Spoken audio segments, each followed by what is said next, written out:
Diciembre de 1945. Una escuadrilla de aviones militares estadounidenses se desvanece frente a la costa de Florida. Marzo de 1918. Un enorme buque de carga de la Marina Americana que se dirige a Baltimore desaparece sin dejar rastro. A lo largo de los años, muchos barcos y aviones han desaparecido en una zona del océano con una extensión de 725.000 kilómetros cuadrados, dando lugar al misterio, las leyendas y el miedo. Es el Triángulo de las Bermudas.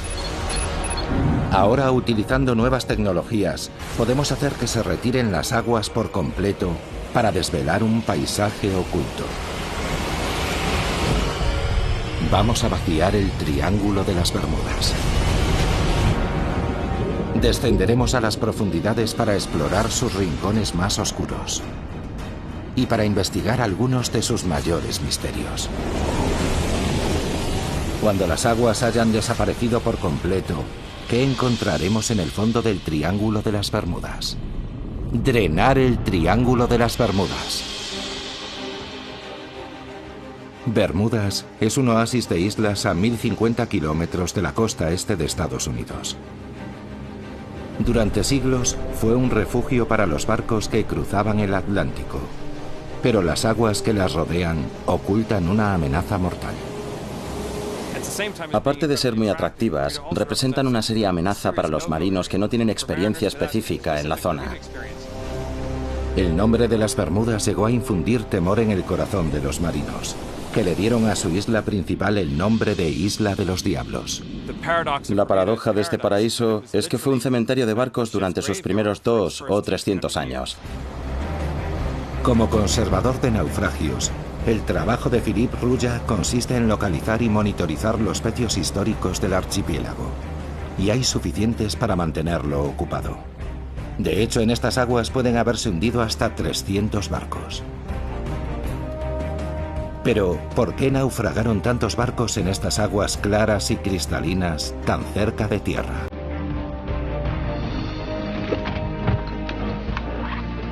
Hoy, Philippe va a visitar los restos de varios naufragios que podrían arrojar alguna luz sobre el misterio.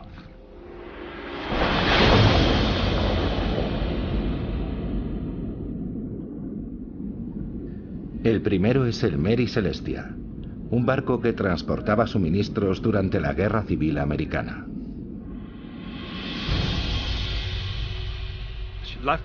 Zarpó de Gran Bermuda, siguió la costa sur y se hundió aquí. Algo muy curioso, porque estamos a 800 metros de la orilla. Y ocurrió un día con el mar en calma. Es algo realmente intrigante. Y vamos a intentar averiguar cómo pudo ocurrir. Los restos están a solo 15 metros de profundidad. Y todavía se puede reconocer la característica rueda de paletas.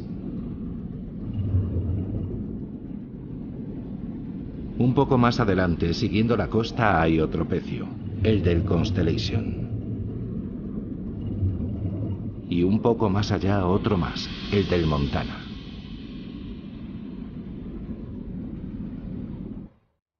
De hecho, de acuerdo con los registros de Philippe, las Bermudas están completamente rodeadas de barcos hundidos. Aquí hay claramente algo que representa una amenaza mortal para la navegación. Para desvelar este y otros antiguos misterios del Triángulo de las Bermudas, necesitamos ver qué hay debajo del agua. Necesitamos drenar el océano por completo para poder contemplar un paisaje extraordinario nunca visto hasta el día de hoy.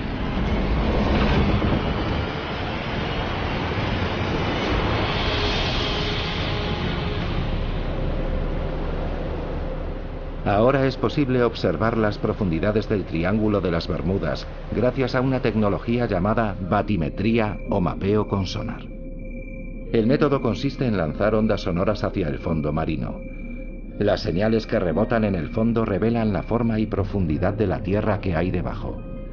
Y es esta tecnología la que puede ayudarnos a descubrir la causa de los cientos de naufragios ocurridos alrededor de la isla. El geólogo Nick Hutchins es prospector de fondos marinos. Hoy va a utilizar la batimetría con sonar para buscar formaciones submarinas específicas en las zonas donde se produjeron algunos de los naufragios. Lo que estamos buscando son depósitos minerales que pueden haberse formado en fuentes hidrotermales extintas, las llamadas chimeneas negras. Nick cree que estas fumarolas hidrotermales extintas podrían contener raros metales y minerales. Estaríamos hablando de oro y cobre. En las cortezas puede haber platino, cobalto, níquel y especialmente tierras raras que ahora son muy importantes porque son vitales para muchas tecnologías modernas. Para poder encontrar estos valiosos metales, Nick va a utilizar un sonar multirrayos. Los datos revelan un extraordinario paisaje submarino alrededor de las Bermudas, incluyendo lo que parece el borde de una montaña. Tenemos una especie de meseta plana y de repente llegamos a lo que llamamos el borde. Y desde ahí el terreno desciende en una pendiente de unos 60 grados hasta casi 600 metros. Es un dato fascinante. Pero ¿por qué nos encontramos el borde de una montaña justo frente a la costa de Gran Bermuda? Para entenderlo, necesitamos ver la imagen completa. Utilizando los últimos datos tomados con sonar alrededor de las Bermudas, podemos vaciar toda esta zona por completo. Al desaparecer el agua, el pequeño archipiélago aparece situado sobre la cima de una montaña colosal, una montaña marina de 4.000 metros de altura, aislada en medio del Océano Atlántico.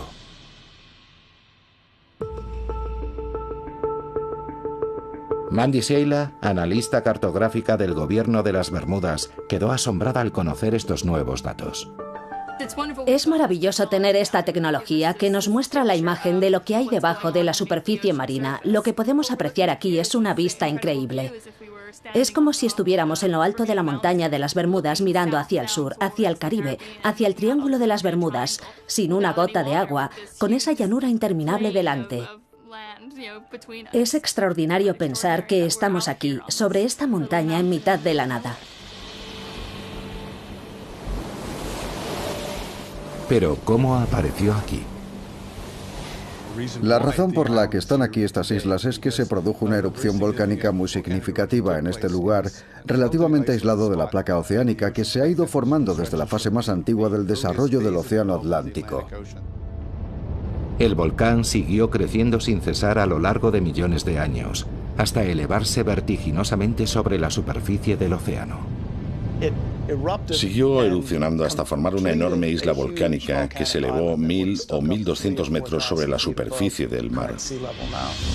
Cuando el volcán se extinguió hace 30 millones de años, el viento y la lluvia erosionaron la montaña hasta convertirla en una meseta plana. Y más adelante, al subir el nivel del mar tras la era glacial, Gran Bermuda se convirtió en una pequeña isla en lo alto de una montaña submarina. En las laderas de este antiguo volcán se formaron arrecifes que actualmente rodean casi por completo las Bermudas. Los arrecifes son una barrera natural que nos protege de la furia del océano, pero también han ocasionado el trágico fin de muchos marinos. Estos arrecifes son potencialmente fatales para los barcos, pero es lo que ocultan lo que representa la mayor amenaza. Son los escollos. Son formaciones creadas por un tipo de algas rocosas y por los caparazones de millones de diminutos moluscos. Juntos forman una estructura caliza increíblemente dura que puede elevarse hasta 12 metros sobre el suelo marino, y cuyas aristas a veces aparecen sobre la superficie con la marea baja. Estos escollos son mucho más duros que el arrecife que los rodea, de ahí que hayan sobrevivido y que los procesos que los crearon sigan avanzando. Y cuando un barco choca contra uno de ellos, sea de madera, de metal o de otro material, el impacto es muy fuerte. A veces estos escollos tienen puntas afiladas y pueden perforar el casco de un barco como un abrelatas, hundiéndolo en pocos minutos. Y cuando son más traicioneros es en los días de mar en calma. Una de las ironías de los escollos es que son más visibles cuando hay oleaje y tormentas. De hecho, son mucho más peligrosos los días de mar en calma, porque no hay forma de verlos. Estos escollos han sido la causa de muchos naufragios en las Bermudas, entre ellos el del Mary Celestia. Esta amenaza oculta rodea el archipiélago como un legado mortal de su pasado volcánico. Drenar la región de las Bermudas ha permitido explicar los cientos de hundimientos que se han producido aquí. Pero este no es más que un vértice del gigantesco triángulo que se extiende entre Bermudas en su ángulo norte, Puerto Rico por el sur y la costa de Florida por el oeste. Y fue una misión aérea que partió de Florida tras la Segunda Guerra Mundial la que dio origen al más conocido de los mitos del Triángulo de las Bermudas, el vuelo 19, la patrulla perdida. Ahora un equipo de submarinistas va a emprender la búsqueda de un avión relacionado con los misteriosos acontecimientos de aquel día. Y si seguimos drenando el mar, ¿podríamos encontrar pruebas que contribuyan a resolver el misterio? 5 de diciembre de 1945. 5 aviones Avenger despegan de la base aérea naval de Fort Lauderdale, en Florida. El vuelo 19, según su nombre en clave, es una misión rutinaria de entrenamiento a lo largo de la costa atlántica. Al mando está el teniente de la Marina estadounidense Charles Taylor, un piloto con sobrada experiencia. Ha dirigido docenas de misiones de entrenamiento, pero no está familiarizado con esta franja de costa en concreto. A mitad de la misión, las cosas se complican. El teniente Taylor informa de problemas con los instrumentos de navegación. Las condiciones meteorológicas empeoran rápidamente y poco después desaparecen sin dejar rastro. Un Martin Mariner PBM-5 parte en misión de rescate para intentar localizar los aviones y llevar a los pilotos de vuelta a casa. El Mariner emite un mensaje rutinario, pero después no se vuelve a saber de él. No se llegó a encontrar ningún resto del vuelo 19 ni del avión de rescate Mariner. Todo tipo de teorías extrañas y fantásticas han intentado explicar la desaparición de estos aviones, desde abducciones extraterrestres hasta los efectos de una niebla electromagnética. Lo más probable es que los pilotos simplemente se perdieran, se quedaran sin combustible y cayeran en algún lugar del océano. El Mariner y el vuelo 19 tuvieron algún tipo de problema en la zona que rodea las Bahamas. Y por primera vez es posible vaciar esta zona hasta una profundidad de unos 5.000 metros. El paisaje que se nos revela es una vasta y uniforme extensión submarina conocida como llanura abisal. Es como un inmenso desierto submarino. Así es fácil entender que no se hayan encontrado restos de los aviones. Pero ahora, 70 años después, es posible que estemos a punto de encontrar el avión de rescate Martin Mariner. Mike Barnett es un buceador especializado en la búsqueda de aviones perdidos. Ha pasado años investigando el misterio del vuelo 19 y ahora cree saber con bastante exactitud dónde se estrelló el Mariner. He intentado recrear mentalmente su ruta, a dónde podría haberse dirigido y dónde cayó al mar. El avión salió de la base aérea naval de Banana River, viajó hacia el norte, hacia Cabo Cañaveral, y se alejó de la costa hacia la zona de búsqueda que le habían asignado.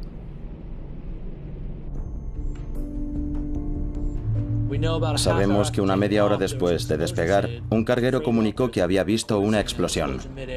Pero cuando llegó un barco a la zona, no encontró ningún resto. O el avión se hundió, o la corriente del Golfo se llevó los restos. Hoy, Mike y su equipo van a emprender la búsqueda de los restos del avión desaparecido. El pecio está a unos 70 metros de profundidad y a unos 80 kilómetros de la costa. Pensamos que allí hay unos restos que vale la pena examinar, porque está dentro de la zona, aunque por el efecto de la corriente del Golfo, quizá esté un poco más al norte. Pescadores de la zona dicen haber visto restos en esta zona, y Mike los está buscando con el sonar.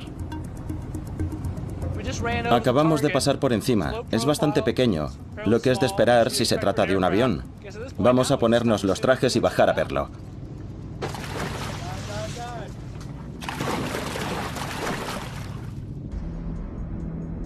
Los restos están a 69 metros de profundidad. Mike piensa que puede ser un avión, pero aún es pronto para saber si es el Mariner. La visibilidad a esta profundidad es muy limitada, y la fuerte corriente complica aún más la búsqueda. Sabemos que estamos cerca, hay muchos peces. Los restos de naufragio siempre atraen a muchos peces. De repente, los submarinistas ven algo en la penumbra. Esa es la rueda delantera del avión. Y a un tiro de piedra, el fuselaje oxidado de un avión de gran tamaño. Es muy interesante. Gran parte de la estructura está intacta. Habitualmente con el tiempo solo quedan pequeños fragmentos en el suelo marino. Así que ver algo así es bastante espectacular. ¿Podría tratarse de los restos del avión de rescate Mariner? El siguiente paso es tomar imágenes de cualquier detalle que permita identificar el avión. En la sala se pueden distinguir pilones que podrían haber sido soportes para flotadores. Parece que son los restos de un hidroavión. Las ventanillas a los lados del fuselaje son semejantes a las de un Mariner. Y la forma del estabilizador horizontal concuerda con las fotos que han visto del avión.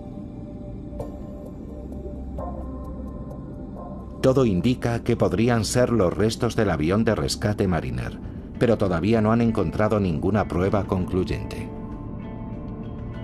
Sin duda es un avión.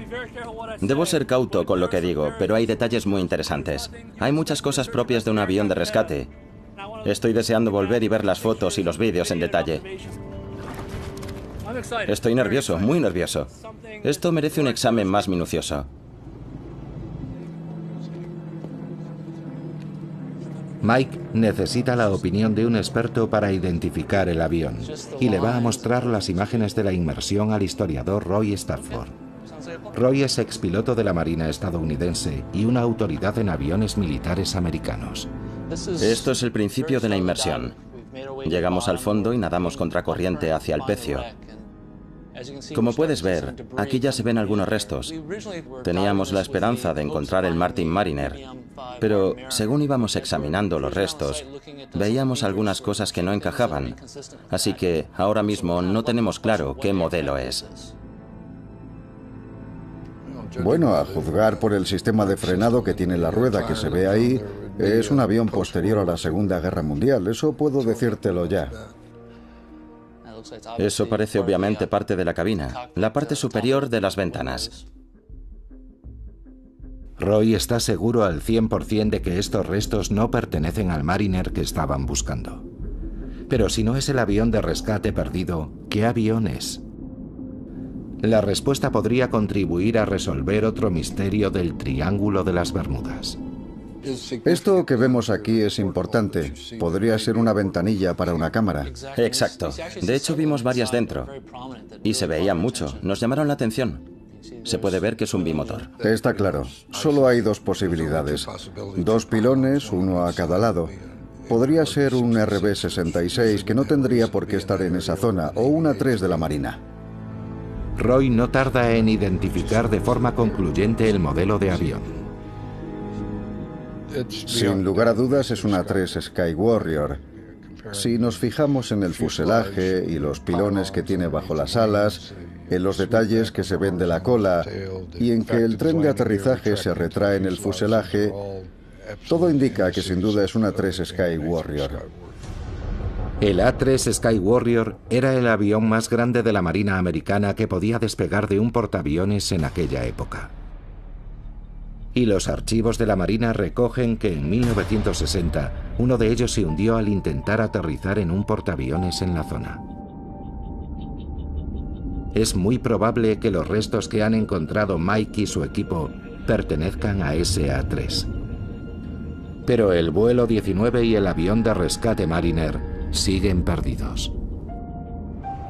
Seguiremos buscando.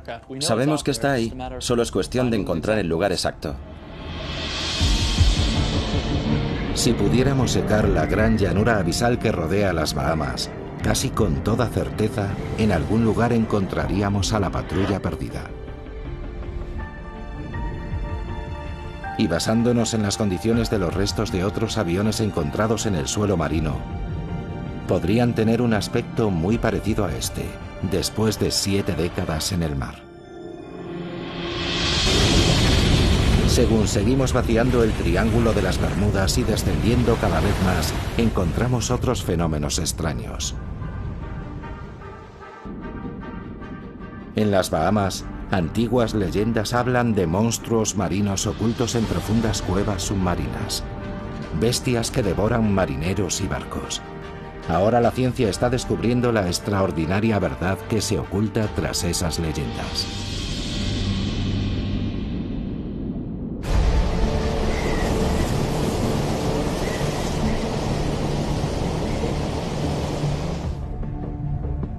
A solo 80 kilómetros de la costa de Florida, en la punta occidental del Triángulo de las Bermudas, están las Bahamas, un archipiélago de más de 700 islas.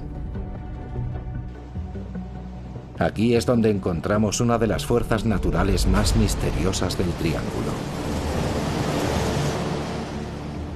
Remolinos que, según las leyendas locales, pueden engullir personas y barcos.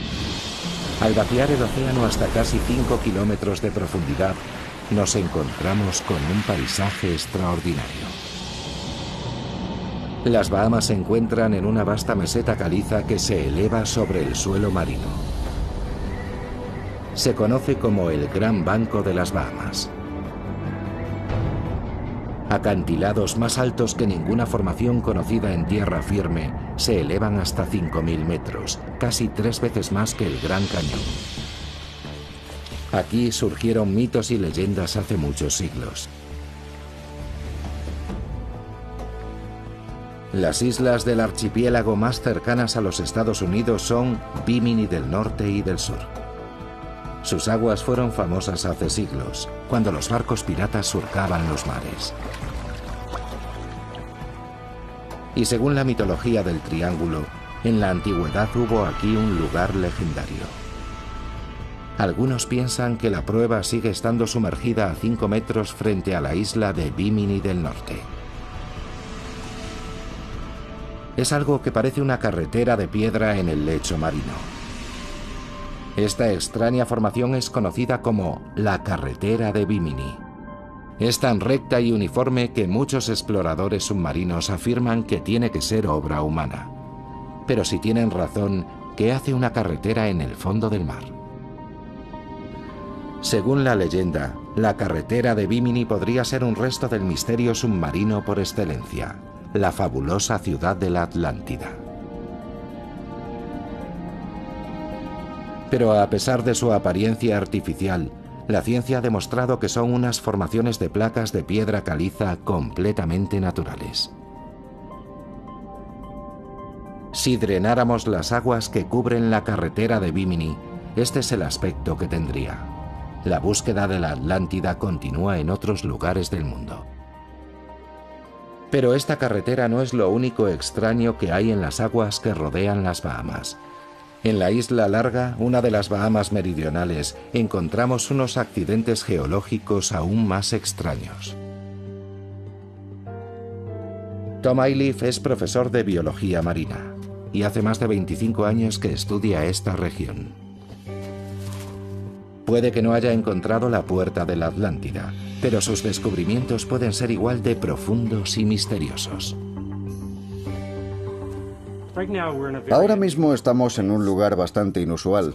Lo llaman La Gruta. Está detrás de una iglesia española abandonada, en mitad del bosque. Este es uno de los numerosos agujeros azules o sumideros que hay en las Bahamas. Se formaron al ceder el suelo sobre zonas previamente vaciadas por la erosión.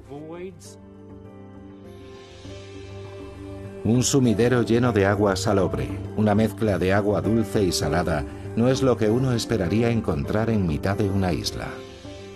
Es muy inusual porque contiene un gran número de animales muy interesantes. Hay una población de grandes gambas rojas que viven en la cueva. En el agujero azul hay una gran abundancia de vida submarina.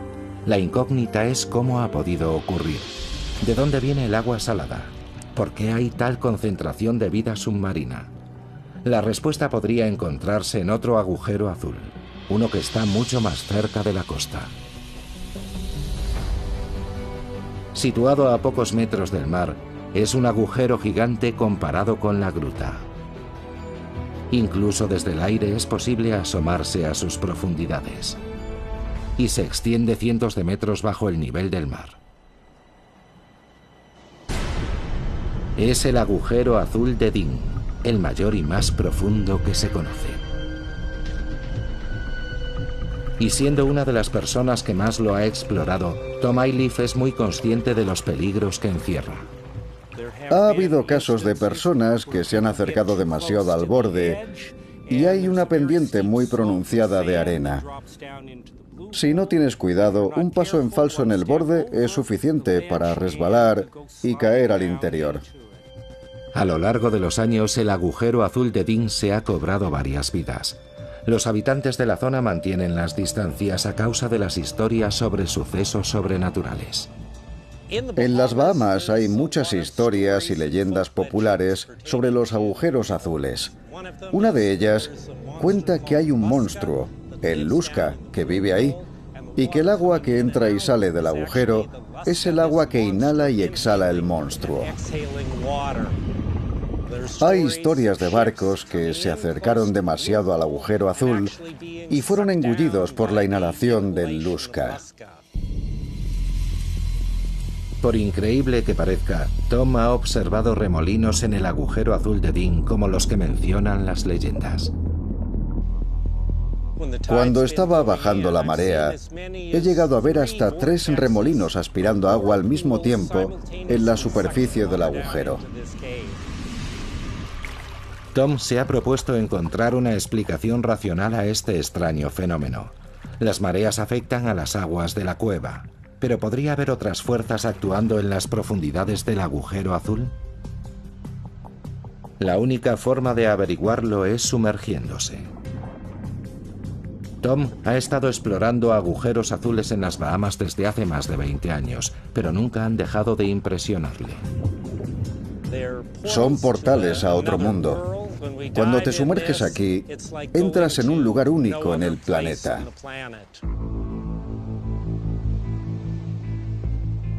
Los agujeros azules son un extraño fenómeno natural al que los geólogos creen haber dado explicación.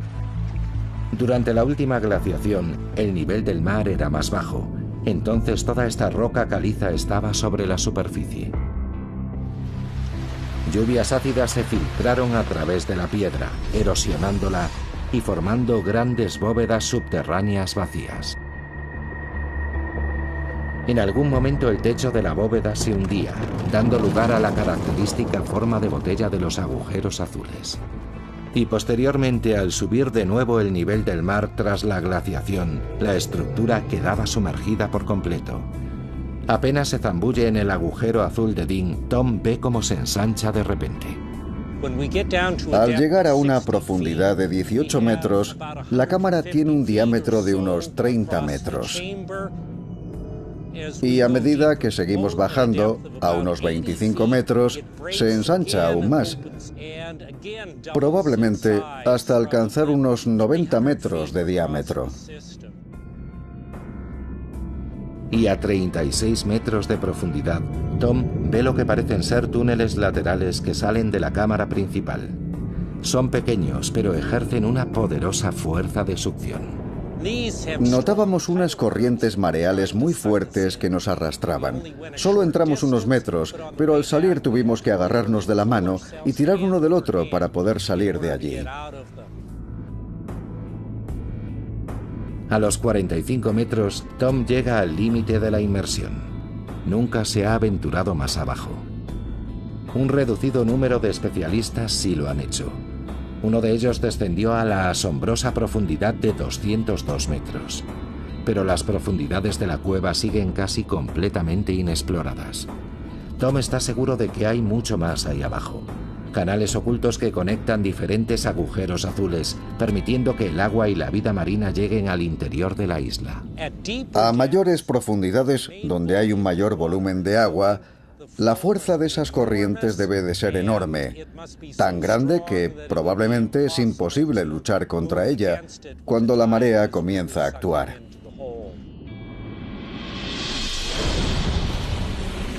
Pero con lo que sabemos, si vaciáramos el agujero azul de Dean, aparecería ante nuestros ojos no solo la enorme cueva en forma de botella, sino una red de túneles y fisuras que se adentran en las profundidades. Es el flujo del agua al entrar y salir de estos túneles el que genera los remolinos, y no un mítico monstruo marino.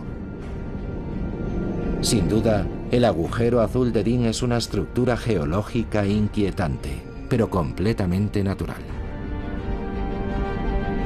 Los agujeros azules de las Bahamas están revelándonos poco a poco sus secretos.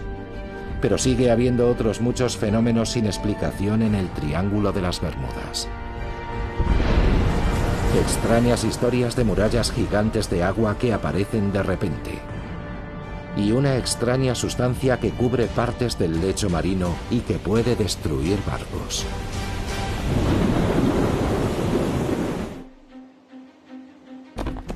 Marzo de 1918. Un buque de carga de la Marina estadounidense zarpa de Barbados. El USS Cyclops es un enorme carguero de 19.000 toneladas. Transporta una carga de mineral de manganeso y hay 309 hombres a bordo. Al día siguiente entra en una de las zonas de aguas más profundas de todo el Triángulo de las Bermudas. Y el Cyclops simplemente desaparece. No se encontró el menor rastro del gigantesco barco ni de su tripulación.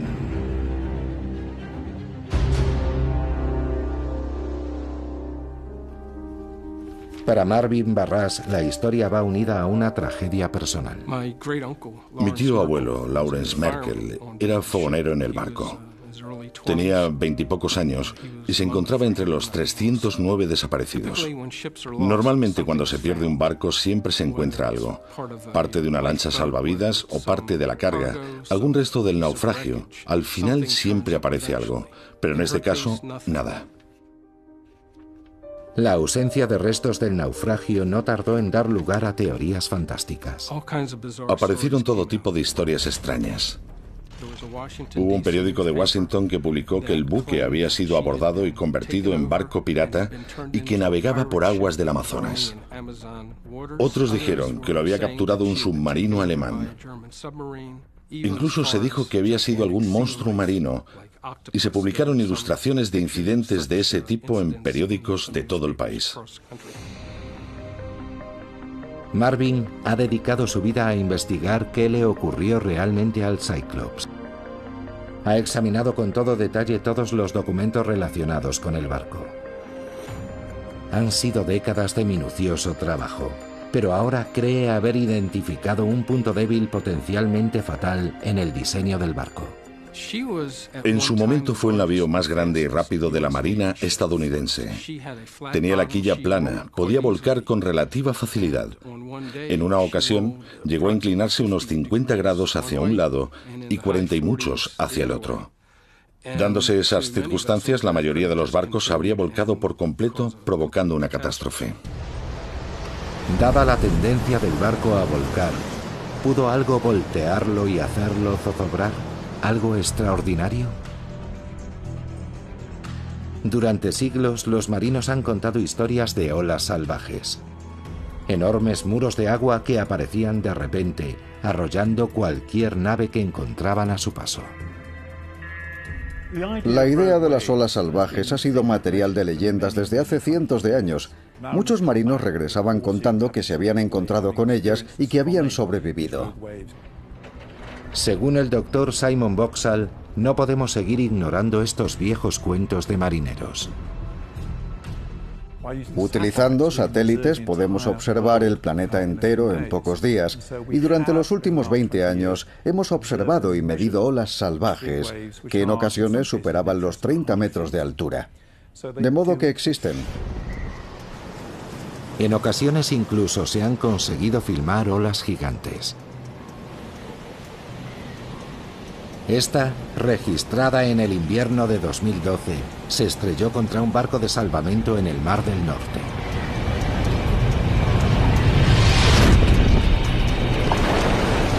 Teniendo en cuenta la meteorología del Triángulo de las Bermudas, ¿podrían producirse aquí olas gigantes a una escala similar? Tenemos el Atlántico Norte, las tormentas ecuatoriales, los sistemas de huracanes que se forman regularmente y tenemos tormentas que vienen del Golfo de México. Todo ello junto da lugar a un mar muy caótico y turbulento, con olas salvajes. Entonces, ¿pudieron producir las turbulentas aguas del Triángulo una ola salvaje lo bastante grande para hundir el Cyclops? El Triángulo de las Bermudas ha sido desde hace siglos un lugar envuelto en el misterio. Ahora estamos utilizando las tecnologías más avanzadas para hacer desaparecer el mar, desmontando mitos e investigando lo que realmente ocurrió. Pero a veces la ciencia experimental es suficiente para resolver un antiguo enigma. Estamos en la Universidad de Plymouth, en Inglaterra, y este es el tanque de oleaje del laboratorio Coast, uno de los más avanzados del Reino Unido. Puede simular una gran variedad de condiciones oceánicas que se pueden dar en el Triángulo de las Bermudas. Aquí los científicos están tomándose muy en serio las olas salvajes o gigantes. Vamos a una localización focal de 16 metros. Hoy, este equipo de oceanógrafos va a realizar un experimento para determinar si una ola gigante podría haber hundido un barco de gran tamaño, como el buque estadounidense, el Cyclops.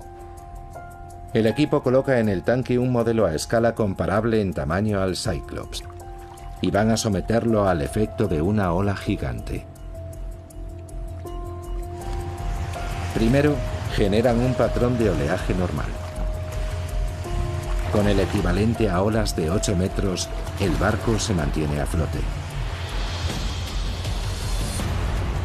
Pero cuando simulan el impacto de dos frentes tormentosos convergentes, empiezan a producirse interferencias en el patrón de oleaje. Y de repente, como si brotara de la nada, una ola gigante.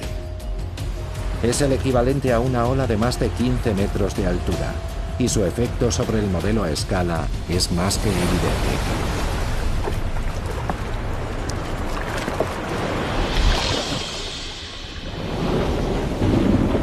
Esta es la prueba de que, en teoría, una ola salvaje podría haber hundido al Cyclops.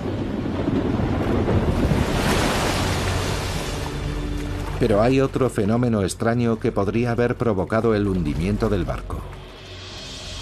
Para verlo, tenemos que vaciar aún más el Triángulo de las Bermudas. En el lecho marino, a más de 350 metros de profundidad, existen grandes depósitos de un extraño material blancuzco y ceroso. Una sola de estas manchas puede cubrir un área mayor que Manhattan. Es una sustancia llamada hidrato de metano. Estos hidratos de metano se forman cuando material orgánico de la superficie, peces muertos, plantas muertas, plancton, se deposita en el suelo marino y se degrada por efecto de la actividad bacteriana y microbiana.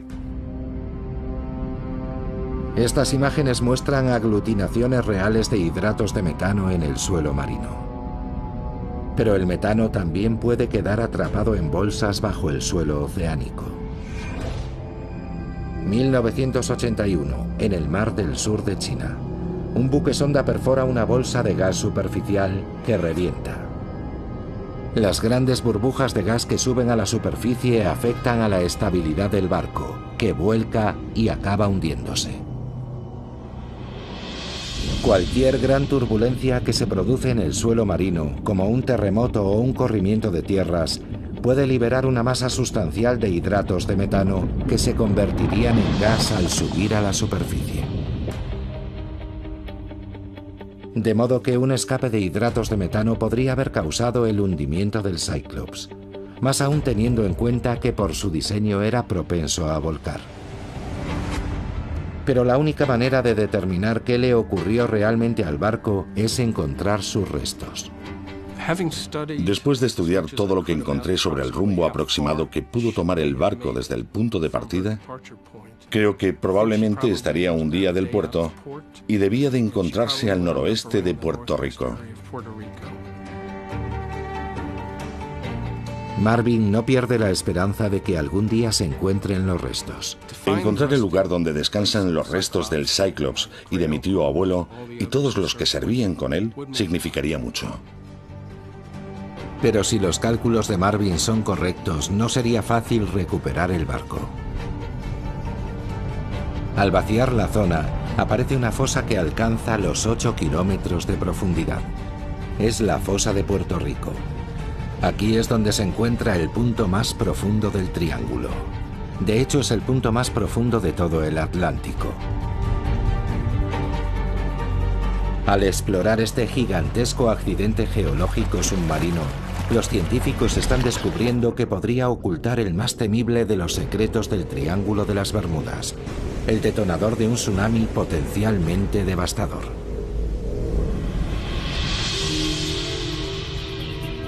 La parte más profunda del Triángulo de las Bermudas, la fosa de Puerto Rico, podría ocultar su secreto más destructivo.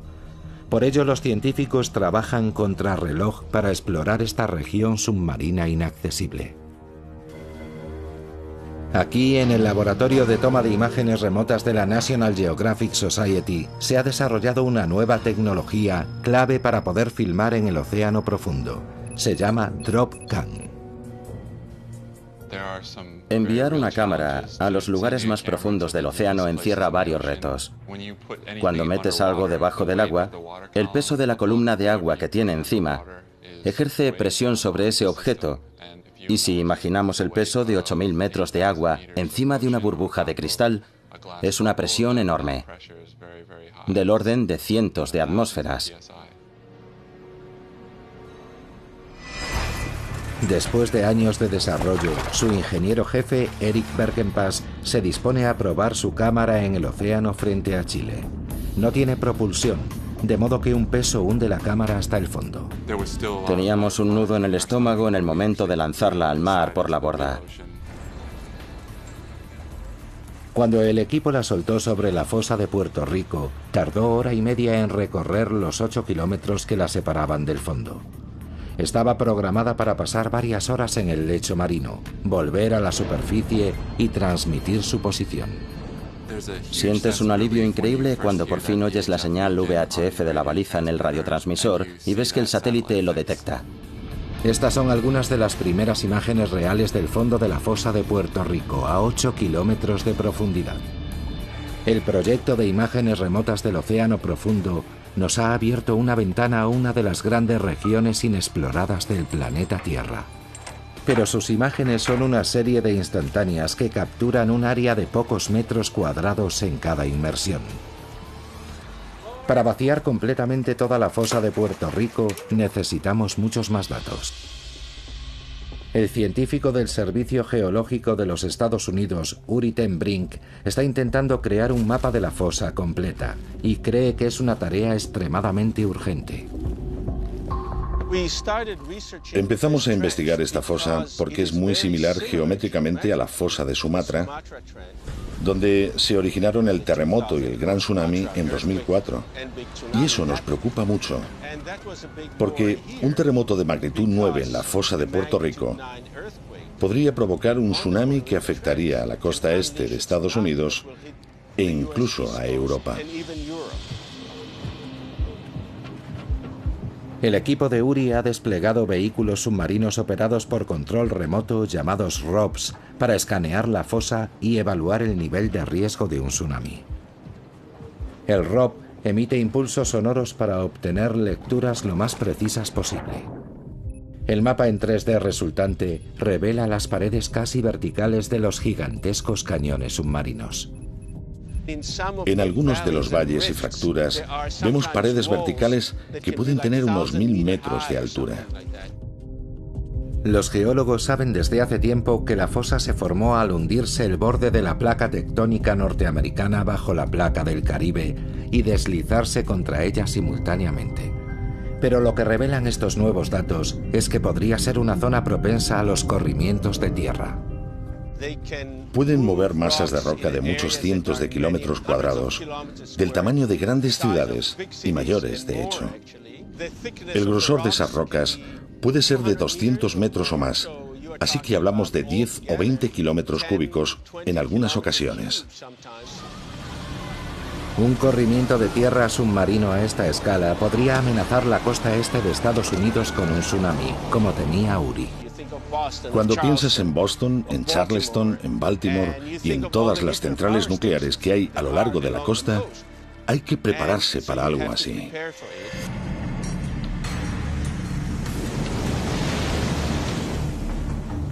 Ahora, tras el desastre de Fukushima en 2011, conocemos bien las consecuencias del impacto de un tsunami contra una central nuclear insuficientemente protegida. Para que un tsunami equivalente alcanzara los Estados Unidos, tendría que producirse un terremoto de magnitud 9 en la fosa. Para calcular las posibilidades de un terremoto de esa magnitud, el equipo de Uri ha tomado muestras de rocas del fondo de la fosa y las ha analizado en el laboratorio.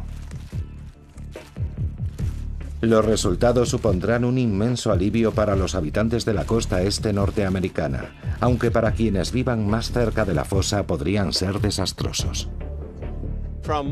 Por lo que sabemos actualmente, no estamos seguros de que puedan producirse terremotos de esa magnitud, lo que no quiere decir que no pueda haber grandes terremotos de magnitud 8 u 8,5 que podrían no llegar hasta la costa este norteamericana, pero que causarían tremendos daños en el Caribe. También es posible que un terremoto originado en la fosa provocase la liberación de hidratos de metano. Y existe la posibilidad de que este fenómeno sea responsable de algunas de las desapariciones acaecidas en la zona. Los datos recogidos por Uri nos han permitido vaciar 800 kilómetros de la fosa de Puerto Rico. Dadas sus colosales dimensiones y su enorme profundidad, no es tan sorprendente que muchos de los barcos y aviones perdidos en el triángulo no hayan aparecido nunca. Hay espectaculares acantilados verticales de varios kilómetros de altura. Es un paisaje verdaderamente imponente. En el fondo del Océano Atlántico, a 8 kilómetros de profundidad.